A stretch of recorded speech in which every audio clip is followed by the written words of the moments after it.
Good morning সবাইকে। সবাই কেমন আছো? আশা করি খুবই ভালো আছো। গরমটা সবাই জানান কি কেমন কাটছে। আমার গরমটা যে কাটছে আর বলার কথা নেই, গরমে থাকতেই পাচ্ছি না। সবাই জানাবেন সবার গরম কেমন কাটছে। কিন্তু এই যে আজকে আসলাম পরের মাথা, টুনটুনির মাথার চুল আর পরের মাথার চুল দুটাই চুল করা, কিন্তু যেহেতু পরীর দেখানো হয়নি তাই টুনটুনিই দেখাচ্ছি। এই যে অন্নপ্রাশনের ঠিক 2-3 দিন পরে ওর চুল কাটা আরম্ভ হলো। যেহেতু এত পরিমাণে গরম হচ্ছে, কেউ চুলটা মাথায় রাখতেই পারছিল না। নিজের হাত থেকে নিজের চুলগুলো টেনে টেনে কাঁদে শুধু।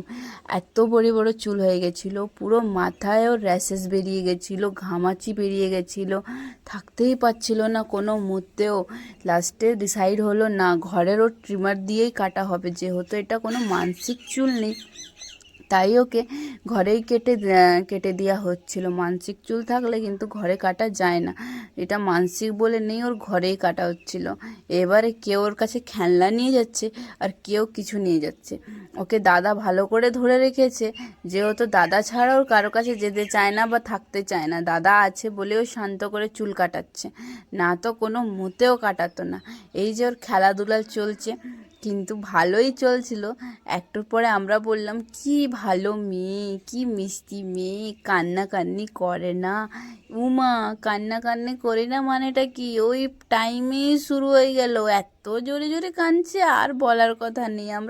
আমরা বললাম একে ভালো বলা ভুল হয়ে গেছে, এত জোরে কাঁদছিল, এত জোরে কাঁদছিল।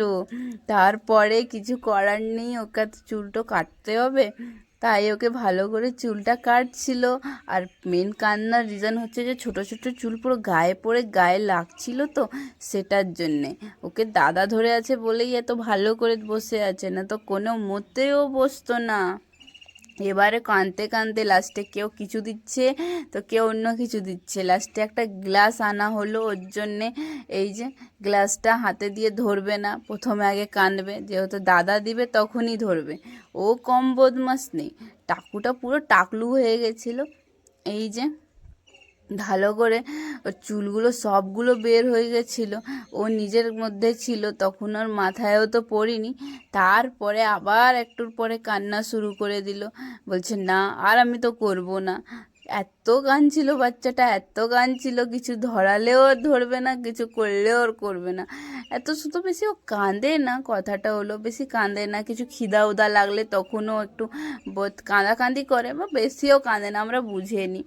এই যে বাবা ওকে ধরিয়েছে, তখনইও শান্ত হয়ে গেল। যেহেতু দাঁত আসছে বলে কুটকুট কুটকুট করতে থাকে, তাই স্টিলের জিনিস ওকে বেশি ভালো লাগে, স্টিলের জিনিস মুখে নিয়ে বসে থাকবে। আর কষ্ট হয়ে থাকতে পারছিল না গো, যেহেতু পুরো চুলটা গায়ে ছিল, পুরো কাটার মতন লাগছিল। তাই ওকে বাবা ভালো করে কোলে নিয়ে করছিল। এই যে টাকুটা পুরো দেখতে এবার ছেলে হয়ে গেল, ছেলে এবার নিজের চুল টানলেও পাবে না। আচ্ছা, তারপরে আমরা আমটা নিয়ে এসে গেলাম আমের কিছু বানাতে। কি বানাবো সেটা তো আর এখন বলার নেই, কিন্তু হয়নি ওটা আমের। যখন হবে নিশ্চয়ই আপনাদেরকে দেখানো হবে। কিন্তু আমটা ততক্ষণে গ্রেট করে ভালো করে রেখে দিচ্ছিলাম। রাখা শুদ্ধেই আমার পার্সেল এসে গেছিলো, তাই পার্সেল নিতে গেছিলাম। পার্সেলে ব্লাউজ আসছিল, তাই ওকে খুলছিলাম। রিভিউটা আপনাদেরকে পরে দেখানো হবে। এই যে বৃষ্টিটা আরম্ভ হলো, বৃষ্টির সাথে আমাদের ঘরের আইসক্রিমও বানানো, ওটাই খাওয়া চলছিল। এত পরিমাণে টেস্ট হয়েছিল, তাই আমিও দিদি বসে খাচ্ছিলাম আইসক্রিমটা। আর দিদি বলছিল বেশ ভালোই হয়েছে।